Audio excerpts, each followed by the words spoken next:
Hey guys, welcome to another episode on Breakable. On today's episode, we're taking the N54 wagon on its maiden voyage. So, let's get rolling.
Alright guys, so we've been driving this around for a bit.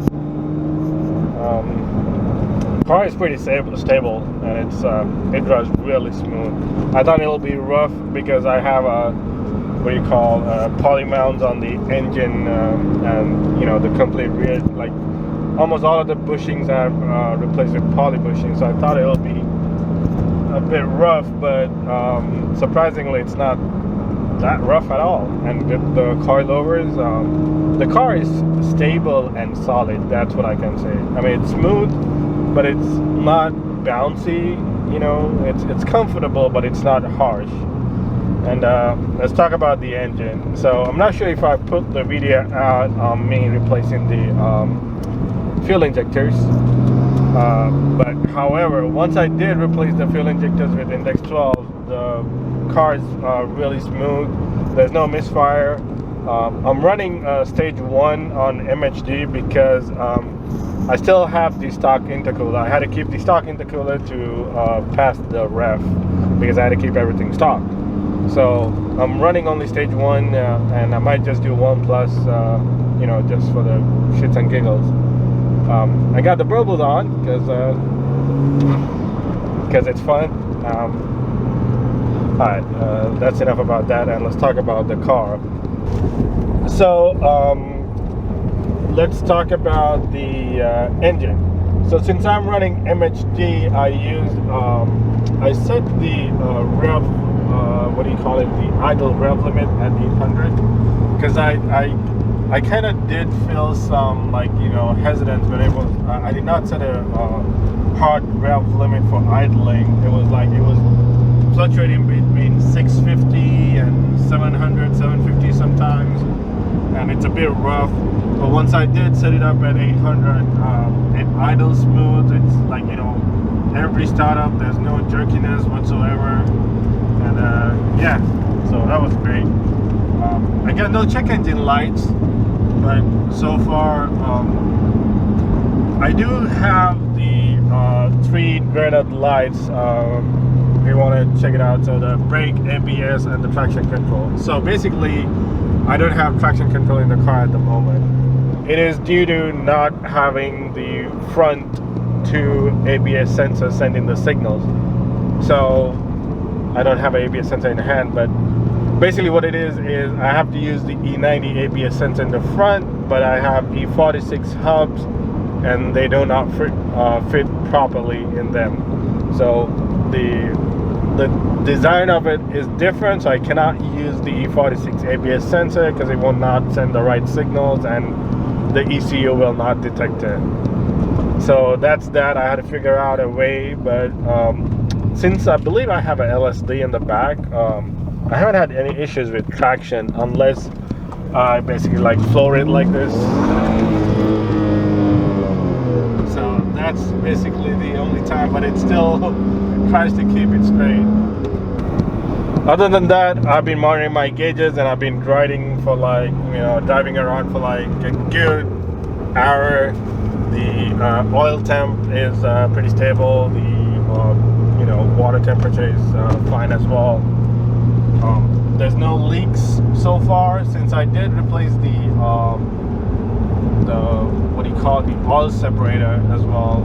I think I have a video on that as well. So I replaced the PVC valve and I added an oil catch can, and since then I don't have any leaks from the intake. Last time I checked, I did not see any. What else? Yeah, so the other problem I'm having is the fuel gauge reading. So I did replace the fuel pump, you know, the low pressure fuel pump. However, I'm still using the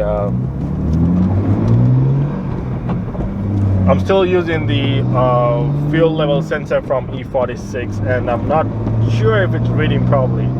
So even if I do pump a full tank of gas, I still get my fuel reading is stuck at you know, half a tank, but it goes down from there. But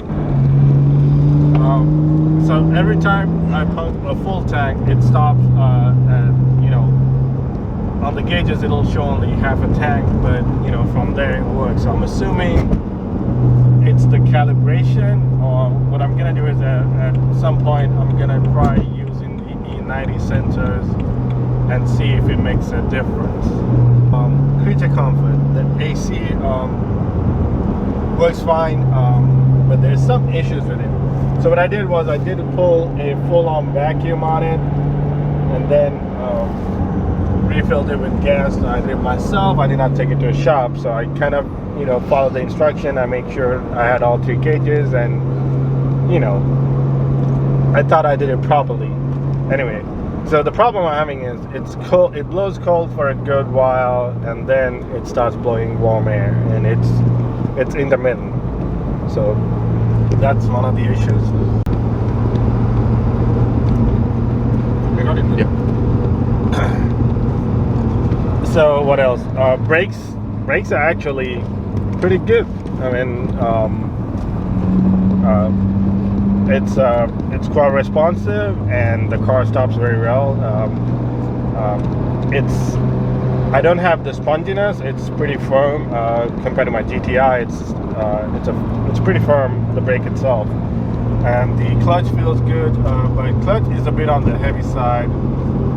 So I'm basically comparing all this to my GTI. So after driving this for a while, once I get on my GTI, my legs like feel the difference, like totally. Like I would push the clutch in on the GTI and it just goes in right away. So I think that's a good thing. Anyway, this car loves to go fast. Like driving it slow is it's a bit difficult, because I'm assuming it's because of all the poly bushings and, you know, how stiff the suspension and whatsoever. It's fine. There's not much rattling or anything like that in terms of firmness, but this car loves to go fast. Like when I'm doing 65, anything above 45, 50, it's on rails. It stays pretty straight. I did get the alignment done, but I don't have as much as grip as I want it to be. So I'm probably gonna have to replace the tires. I mean, these tires are about 3 years old anyway. These tires are not the most grippiest tires. I don't even know the brand what it is, so I'll probably have to get better tires. But yeah, let me show you guys around the car. Alright, so we had the car out, and it's time to show you it around. So it's the wagon. I haven't done much to it, except I did get a, you know, like a trashed M3 bumper, kind of bonded it and, you know, spray canned it, because the bumper I had, it did not have an opening at the bottom for the intercooler, so it's fully covered. So this area I didn't have an opening, so I needed to figure out a bumper, which I would probably getting a M-Tech bumper. I think it's similar to that, and it has an opening for the intercooler. Either that, or I'll get a M3 replica for a E46 sedan, and I think that should work fine. I mean, the E46 M3 bumper, it fits. However, there's a pretty big panel gap, and I'm just you know, ricing it for now. Anyway, so The body, there's nothing much has been done to it. Got plenty of overspray and years of abuse and scratches from when I was working on the car. However, I don't care about the body at this point, because probably when I get some chance, you know, in the time of the build, I'll probably do something about the body. I'll probably end up replacing the bonnet. So over time, while I was working, I was using a kind of a pole to hold the hood up, and it fell on it several times and damaged the hood. So I'll end up replacing the hood. I haven't thought about what to get yet. All right, so this is the moment. This is what you've been waiting for.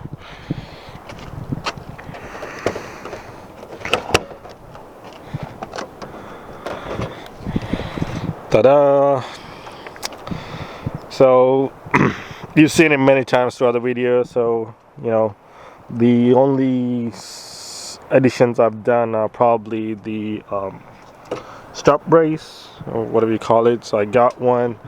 The only problem was when I did get it, these are solid, it's covered, so I took it to a machine shop and got it milled so it has clearance for the rebound adjusters on the coilover.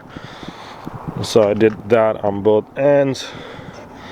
As the catch can I was talking to you about, which I added, that kind of looks shitty, but that was kind of the only way I could think of to get it to work at this point. I'll probably do something to cover it up. So basically that's fireproof, you know, fire retardant, whatever, the graded foam what they use for insulation of electrical things like that. So basically what's happening is there's a huge hole right there. This is where the ECU on the E46 goes in. Anyway, so the only way to cover up and stop the fumes from engine bay to get in is to use foam. I mean, I used foam throughout the car, the same kind. I actually had to use some foam when I was covering up the what do you call it, for the heater core, and I'll probably do the same. I'll probably just clean it up a little bit and figure out a way to cover it. And I got a problem which I did not have before, is the idler pulley. So it kind of started making some weird noises. So I think it's a good thing. I should replace it fairly soon, because I believe the bearings are going on it. It started making noise when it's not warm enough. That's that. What is the other thing? I'm probably gonna have to replace the intercooler. I'm running stock. It's fun. It still has plenty of power to do the pull, but you know, I want to get a upgraded intercooler so I could at least do stage 2 at that point. I have to use the charcoal canister and almost all the evap system from the E90 to pass California bar, and I should be almost ready. I just had to figure out a way to modify the what do you call it, downpipe to go with the cats. I still do have the cats, but the cat is placed just by you know, just at the end of the transmission instead of right by the what do you call it, the downpipe. So I'm not sure if it's legal, so I'll probably have to talk to a ref and see, because if that is the case, the only thing I had to worry about is the front wheel sensor from the hub. Once I get that, I would clear the ABS and the traction control code, and I should be able to ref it at that point. Well, fingers crossed. We'll see how it goes. Anyway, these intakes, I think I need to clean them up. It's about time. Either I'm gonna clean it or replace them, but they are California carb legal, so I won't have any problem with that. And what else? I'm still doing the shakedown. I'll probably have to put it back on what do you call it, put it back on a lift, because I don't think I would be able to figure out if I use jack stands. Anyway, I'm gonna have to put it back on the lift and do a recheck on all the bolts, because I'm pretty sure some of them are getting loose. that's why I'm doing a shakedown before I do anything else. And here's the brakes. E90 brakes are working amazingly. There's no uncertainty in braking. Like I can fully trust the brakes and you know, go all out and just brake, and the car stops as it is. I still haven't had you know, slipping yet, but maybe I haven't, you know, gone that far. You know, where the ABS kicks in, and you can tell when the ABS kicks in. I still haven't had that level of how you say braking incident. These tires, I'm gonna have to replace these tires anyway. I don't even know what this brand's worth. I didn't really care because you know, I just needed some kind of tire at that point, and the car actually did come with the tires. And now it's time to show you guys the, well, that's breakable anyway. Now it's time to show you the inside of the car. I did put back almost all of the interior from E46 back in. I did the wiring, so I got the switch working and whatnot.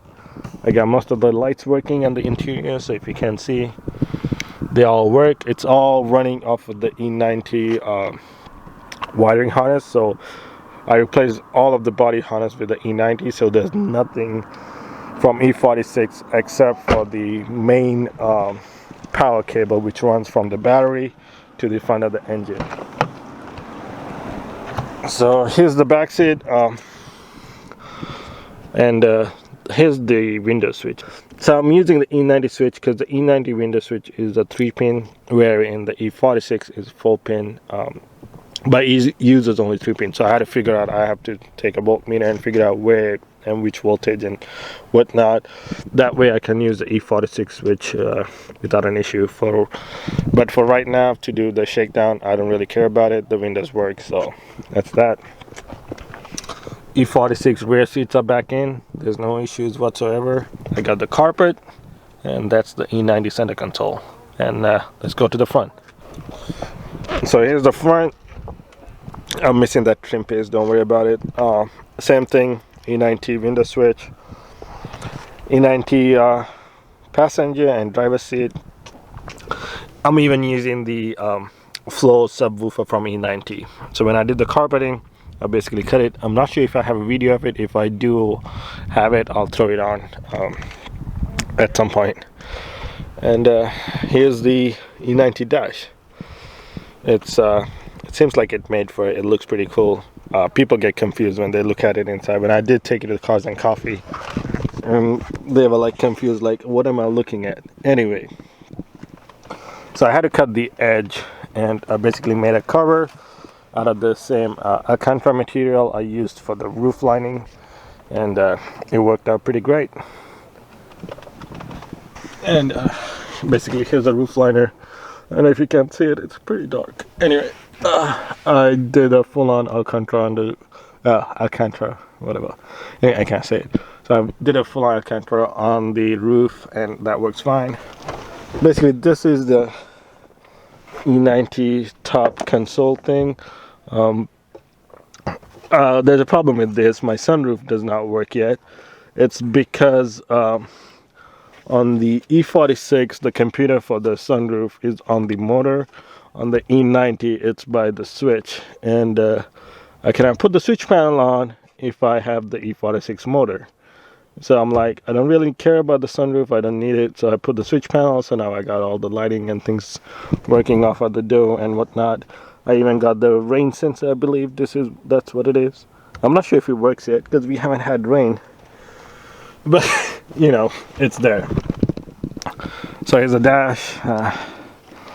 I got cup holders working. This one's broken. I'm probably gonna have to get a replacement. Shifter is fine. There's a little bit of slop. I'll probably have to replace the makeshift shifter linkage with DDS or DSR shifter linkage. Then it'll be solid.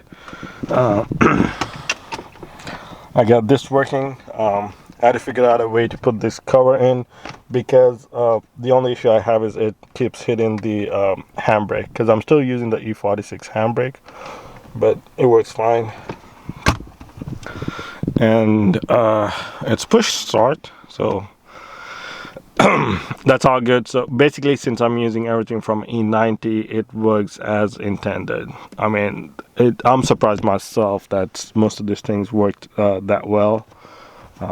That's that. The window controls, I'm having some issues. I did modify them, but they're not working great. But I'm not really worried about the the side windows. That is the switch for the window regulator from E90. I basically cut a hole, threw it in there, and it works fine. And now to the part where you guys are waiting to see. Basically, that's the control module and the fuse panel from E90. It's there, it works fine. I can still access it if I do take this off to a certain point. There you go, but I have to still go underneath it because it's pretty far down there, but that's fine. I'm glad it's working. At least I don't have to worry about it having any issues. And that's that. I mean, there is a slight panel gap between the E90 the center console and the chassis, but come on, we got this much sorted out, and that's not a big deal for me anyway. For what else, I got the wipers working, so that's pretty good. The only thing I don't have is the window washer thing, because E46 washer fluid ball was somewhere here and the E90 was on the side panel, and I had to figure out a washer fluid ball. I still have the wiring for it. I'm thinking of maybe using the E46 M3 washer fluid, which technically goes right somewhere here by the front bumper. If I can get a hand one, if I can get my hands on one. But the other problem is I'm not sure. I don't think I'm going to use this M3 bumper. So whatever the bumper I'm going to get, I'm not sure if it's going to work with it. We'll see, but it's not a big brake dealer. It's not a big, deal breaker, because I could always use a bottle of water. As long as the wipers work, that's all I care about, and they work perfectly fine. And that's the E90 ECU box. It works fine, and I did actually manage to add the the fan for the ECU. Technically, this sits inside the car and sends air from in the E90. It's inside the car. It's basically on the other side of the firewall, and it's connected to the box to send air. I don't have space for it, so what I did was I made a hole and threw the fan on the side, and it works as intended, or somewhat intended. What else? My oil temp is great. Oil levels are stable. I don't have any other oil leak other than the ones I had from the intake before I did change the PCV valve from there and added an oil catch can. I haven't looked at the catch can to see how much oil there's left, but then again, I have put less than I put like total of 600 miles. One of the issues I'm having is my Xeons works as intended. Turn signals work as well, but the headlight or high beam, I'm having issues. Maybe I have to look into the wiring. Good thing I left most of the wiring intact from the E90 as well, because I wasn't sure. I'll probably have to go through the manual, or the Bentley manual, and see where and how it's working, so I can figure it out. Because the problem I'm having is with my headlights on, and if I use my turn signal, the high beam comes on intermittently. It works with the turn signal. So I'm assuming there was like a safety function to check the bulb, or maybe it had like a tiny DR daytime running light turn off, something similar to that, which I probably used that wire instead. Anyway, that is not a big deal either. I could figure that out. All I had to do is, worst case scenario, just unplug it, so I won't have any issues driving at night. So I'm not, flashing people while I'm trying to turn. Other than that, I got all the side markers working. Brake lights work fine. So I was able to pass, the brake and light check from California. So that's a good deal. And rear brakes are fine. I mean, the brakes are absolutely marvelous. I had my doubts with the brakes because there's too many variables. The rears are from complete M3. Front is a mismatch of E90 and M3 is the CSR rotors and you know, things like that. Plus I'm using the ABS unit from the E90. So doing a complete flush and using input to do the you know, electronic flush, it works out great. And yeah, that's about it. So what I'm going to do is let's do a couple of pulls and see how the car goes.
Alright guys, that's it for today's video.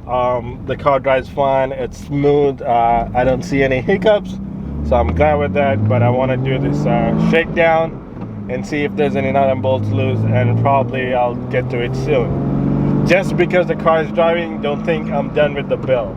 I've basically got the driveline set up and most of the interior set up, but it's time for me to start looking at the exterior and what I want to do.